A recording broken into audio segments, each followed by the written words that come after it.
Hello and welcome to this episode of Globalization, Global Brands and Branding. In the previous episode, I'd mentioned that there was a pandemic of curiosity in Europe, which started about 400 or 500 years ago. And curious European scientists invented first the internal combustion engine, which led to mass production, then guns, and finally the printing press, armed with which curious European explorers went out, discovered the rest of the world, and conquered it.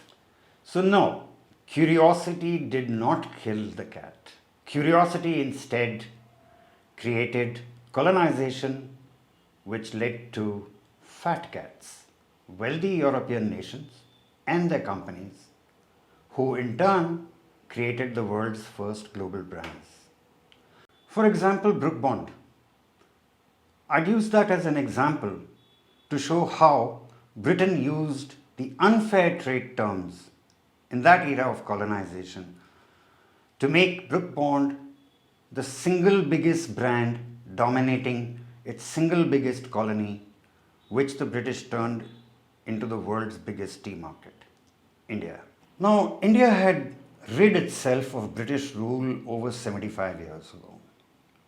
But yet, today, free, patriotic Indians still prefer Brooke Bond or other British brands such as Tetley and Lipton over any other tea brand in the country. So why do Indian consumers still prefer British brands? The simplest answer to that is an oft-repeated quote: competition improves the breed. And brands like Brooke Bond, when India became independent, were faced with competition from a host of Indian tea brands that were eager to take away Brooke Bond's market share, get something for themselves. And they had a competitive advantage, which is that tea grew in their backyard while Britain can't grow tea. So India's domestic brands of tea can offer lower prices to customers. But as we'll see, lower pricing is not enough to win back customers who've got used to a preferred taste of tea. Consumers prefer greater benefits for a slightly higher price, which is called the value equation of a brand. Let me give you an example. In the 1970s, Brooke Bond's Red Label was the dominant brand in the country. But Brooke Bond saw that a large number of Indian consumers couldn't afford packet tea and were forced to therefore buy loose tea with no guarantee of its freshness or quality. So Brooke Bond introduced a paisa pack. Brooke Bond's 1 paisa pack of tea was enough to make about 2 cups of India's favorite tea, Red Label. And it was a huge hit because India had a huge number of workers who were daily wage workers who couldn't afford to buy larger packets of tea. So while getting to know your consumers' value equation is step 1 in R&D, there is a step 2. In cases where products like Red Label tea don't exist and you have to create a new one. And for this, I'm going to give you another example from the world's other favorite beverage, coffee. Now, way back in the 1930s, Nestle's scientists and food technologists invented 100% pure coffee powder, which could make coffee almost instantly. Until Nestle's R&D created instant coffee, coffee drinkers had to go through a very tedious chore.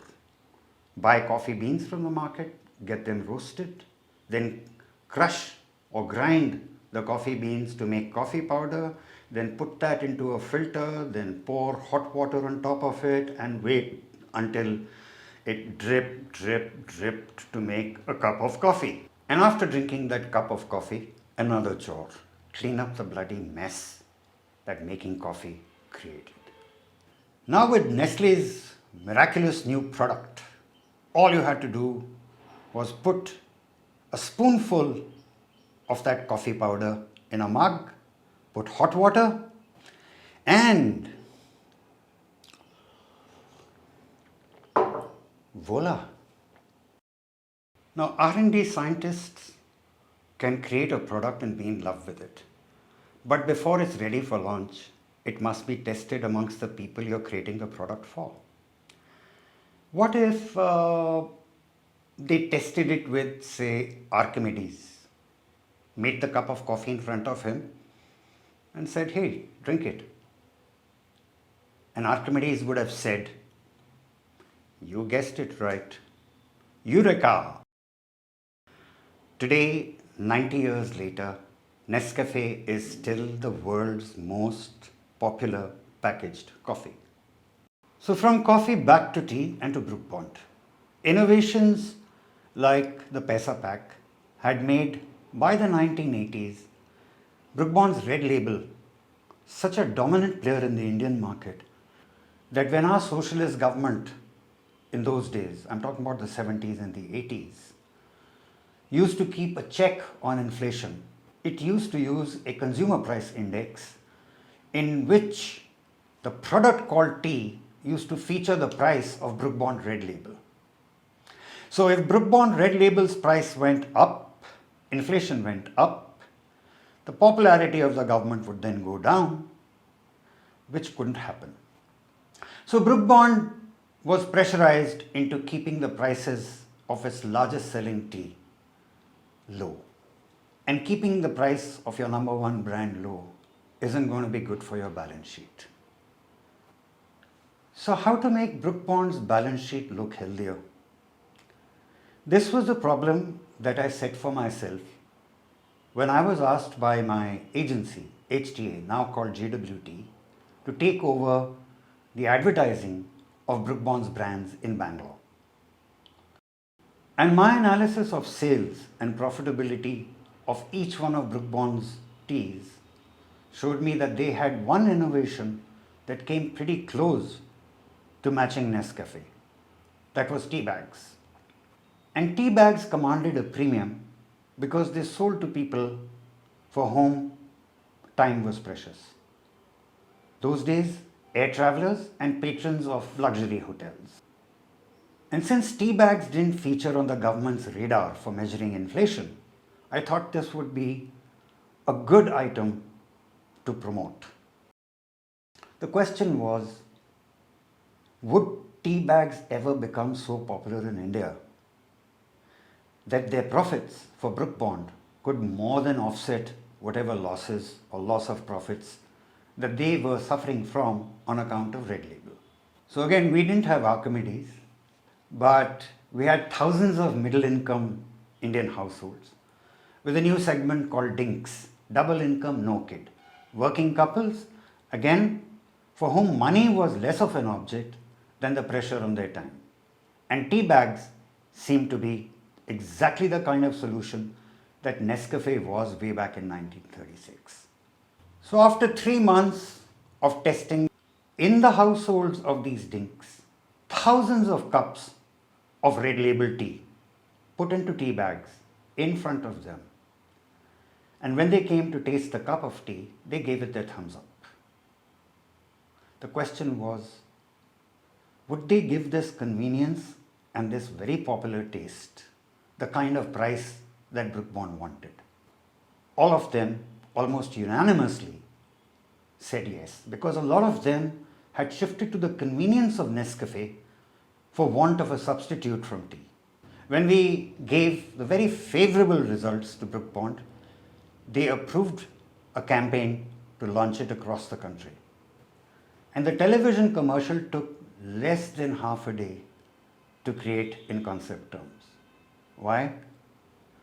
Because the words of the commercial, sung to a nursery rhyme kind of a song, was simply the user instructions printed on every carton of tea bags. Definitely not genius, you would say, but it worked. As soon as the television commercial was launched, sales of Brooke Bond's tea bags shot up. And the name that Brooke Bond chose was Taj Mahal. I don't know if it was to communicate some kind of a luxury, but I think a more utilitarian purpose was making sure that this brand name didn't come on the government's radar. But the popularity of Taj Mahal tea bags created yet another problem for Brook Bond. It became so profitable that its arch rival, Unilever, who had a competing brand, Lipton's, purchased Brook Bond. So how come, if it's so easy, Indian tea brands haven't been able to topple Unilever's tea brands in India? Now, multinationals like Unilever or Nestle have hundreds of brands. And you can imagine the perspiration going into doing research before launching any brand. The time and the cost is tremendous. Here's a piece of data that I think will be illuminating. The largest spender on household goods like tea, coffee is Nestle. A little way down is Unilever, the owner of Lipton and Brook Bond, incidentally. And this R&D expenditure also includes expenditure on Unilever products like soaps, shampoos, hair oil, etc. And way down below is the total expenditure of all FMCG brands in India on their R&D. That should tell us why Indians still prefer their erstwhile colonizers' brands of tea. It's just because those products behind these brands offer a superior value equation. So what's the moral of the story? When it comes to branding, regardless of whether the product is a 1 paisa pack of tea or a $20,000 car, I think this now infamous chairman of one of the world's most famous car brands, when asked about why his brand wasn't doing well in India, summed it up in the best way possible. And getting the product right helped me conduct several successful experiments for various brands in many categories during my career in advertising. And getting products right is a full-time job, which is why I set up mBrand, to boost the financial fortunes of my clients' brands by identifying the right products and, when required, even helping create new products. And I'm happy to say that we got it right first time, every time, which was bad news for our clients' competitors in India or abroad. Many of these successes feature as case studies at our website www.mbrand.in, links below. And if you're curious to know how mBrand can delight your customers and your shareholders, do write to us at globalise@mbrand.in. Again, links below. Until then, stay curious and subscribe to this channel, because it's now going to focus on the role of branding in the post-pandemic world that we're all living in. Till then, bye.